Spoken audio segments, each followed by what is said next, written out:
Neto Niente is a former inmate notorious for his dark past. Neto, having spent years behind bars for some seriously grim deeds, we're talking about a body count of 371, including men, women, and even children, decides to make a dramatic change after his last crime, where remorse hits him like a ton of bricks. Feeling guilt-ridden after taking the life of a woman and a young boy, he turns himself into the police. Fast forward through Neto's prison stint, and he's granted parole, much to the chagrin of numerous police officers who are less than thrilled about the release of this infamous figure. Despite widespread disdain, Neto's ticket out is punched, thanks to the intervention of his pal Carl Abrahams, a fellow lawman. The police force is divided. Many believe someone with Neto's rap sheet should be behind bars for life, but the lack of sufficient evidence means he gets a limited sentence. As Neto steps back into the world, his future remains an enigma. Will he turn over a new leaf, or will he spiral back into his old criminal ways? One certainty remains: he's ready to go to any lengths for his 11-year-old son, Julio. On the day of his release, Neto is scooped up by Carl, a loyal old friend sticking close through thick and thin. And so, the saga unfolds with Neto's re-entry into the world beyond prison walls. Carl is willing to go the extra mile, splurging a considerable sum to secure Neto's release from prison, driven by a significant debt he owes to Neto. En route to the hotel where Neto will be staying, Carl promptly equips him with everything necessary for a fresh start: a cell phone, a car, a passport, and a cool $30,000. That night, as Neto was unwinding in his hotel room, the car alarm blared, prompting him to investigate. Unfortunately, stepping out led to an unexpected ambush by a squad of police officers wielding bats. Recognizing it as a ploy to drag him back behind bars, Neto refrained from resisting or retaliating against the police. The officers, fueled by disdain for Neto's dark past, believed redemption was out of the question. Post-beating, Neto returned to his room to tend to the bruises on his face and body. Come the next morning, Neto visited his ex-wife Nadia's house to reunite with his son, Julio, after years of separation. Upon seeing Neto, freshly released from prison, Julio joyfully sprinted to embrace him, radiating happiness at his father's presence. However, upon discovering that Neto won't share the living space, Julio becomes profoundly let down. He details the deterioration of their housing situation, attributing it to Nadia's boyfriend, Vincent, who consistently displays rudeness and frequently scolds them. Julio discloses that Vincent doesn't hesitate to resort to violence if Nadia makes a mistake. Concerned about Vincent's impending return, Julio urges Neto to quickly retreat to the hotel. Before departing, Neto manages to capture some pictures of Julio in the city. Reflecting on the photos, Neto recalls Julio's account of Vincent's behavior and decides to unveil Vincent's true identity. That evening, Neto visits a bar owned by his acquaintance Bailarín, a renowned gangster boss in Mexico, inquiring about Vincent's background.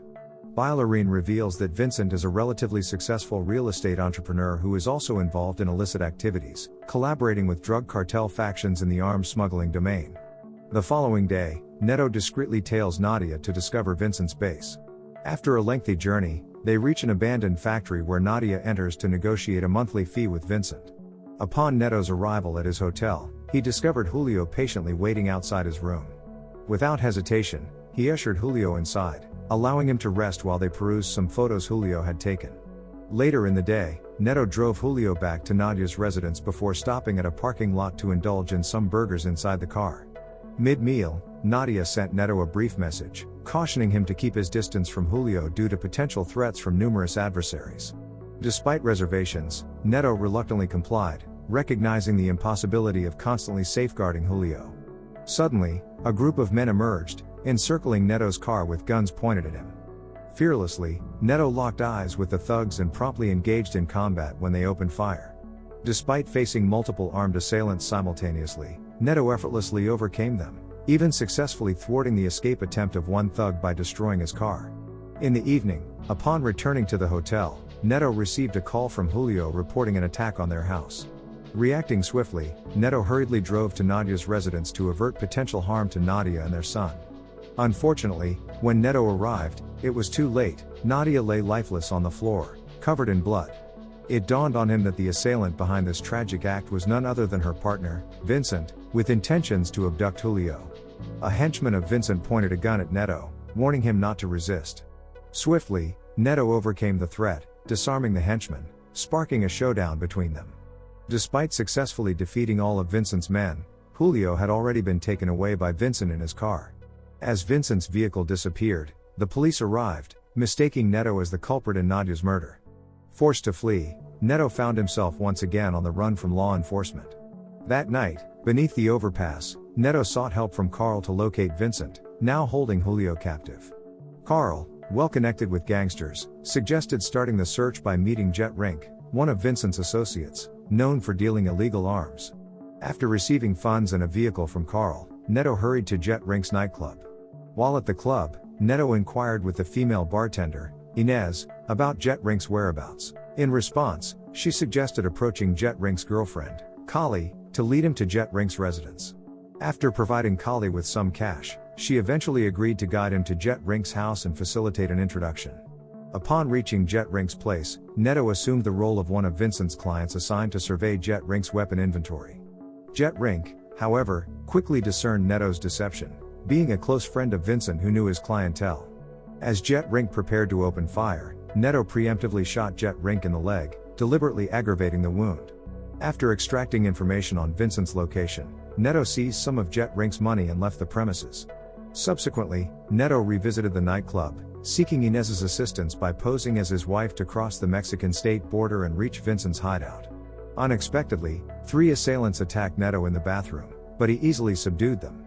Convinced by a substantial sum of money, Inez agreed to help Neto, assuming the role of his wife in their endeavor. As fate would have it, they breezed through the border checkpoint, thanks to the distracted border police, who were perhaps too captivated by Inez's alluring charm. Once they reached an inn, Neto graciously allowed Inez to head home the next day, deeming her mission accomplished. However, upon realizing Neto's mission was driven by the desire to rescue his son, Inez, touched by the cause, decided to offer further assistance. For a doubled fee, she pledged to extract information from Vincent by playing the role of a potential apartment buyer with a seductive twist. In their initial encounter, Inez couldn't quite pry out much intel, but she saw potential for more at their next meeting. The following night, as Inez rendezvoused with Vincent at his main headquarters for a drink, things took an unexpected turn. Vincent, catching on to her true intentions, slapped her and menacingly aimed a gun at her head. Fortunately, just in the nick of time, Neto swooped in, eliminating every guard in Vincent's mansion before finally subduing and arresting him. With Vincent securely cuffed and tied to a chair, Neto unleashed a relentless interrogation, employing tactics like scalding with hot water, finger and nail cutting, and searing his hands with embers. Talk about turning the tables. Vincent, weakened by the torment, eventually spilled the beans to Neto, admitting that he had sold Julio to a notorious human trafficker named Sons, notorious for abducting well-known individuals. Vincent revealed he was compelled to resort to such actions due to mounting business debts. Upon learning Sons' identity, Neto promptly reached out to Bailarine to discover the whereabouts of Sons' human trafficking hub. Upon returning to the hotel, Neto urged Inez to head home, deeming the task too perilous for her safety. To his surprise, Inez insisted on assisting, driven by the desire to help Neto reunite with his son. The following day, at Sons' boxing gym, Neto inquired about Sons' whereabouts from several men. Unexpectedly, shortly after their arrival, they were ambushed, assaulted from behind, and swiftly abducted into a car. Inez's car departed first, while Neto's vehicle lagged behind.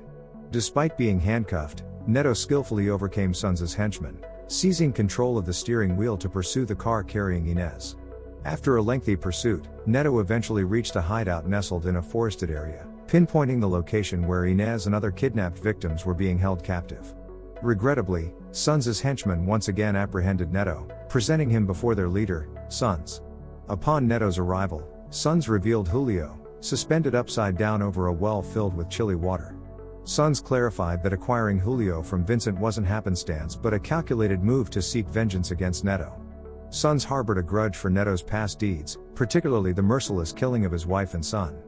Witnessing this, Neto resisted, sparking anger among Sons' men who aimed to end him. Surprisingly, Sons intervened, dispatching his own subordinates close to killing Neto.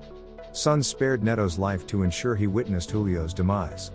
Following the demise of Sons' men, Sons approached Neto, compelling him to watch as Julio's lifeless body emerged from being submerged for several minutes.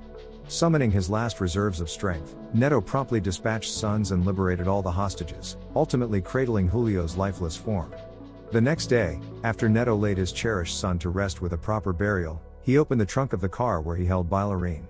It turned out that Bailarine was the informant who divulged information about Neto, his family, Vincent, and Julio to sons. Despite enduring these hardships, Neto found himself compelled to revert to his former life, one where he had to continue inflicting ruthless harm and death upon others. Don't forget to subscribe and turn on the notification bell if you want to watch more videos like this. Thank you for watching and see you again soon. Take care.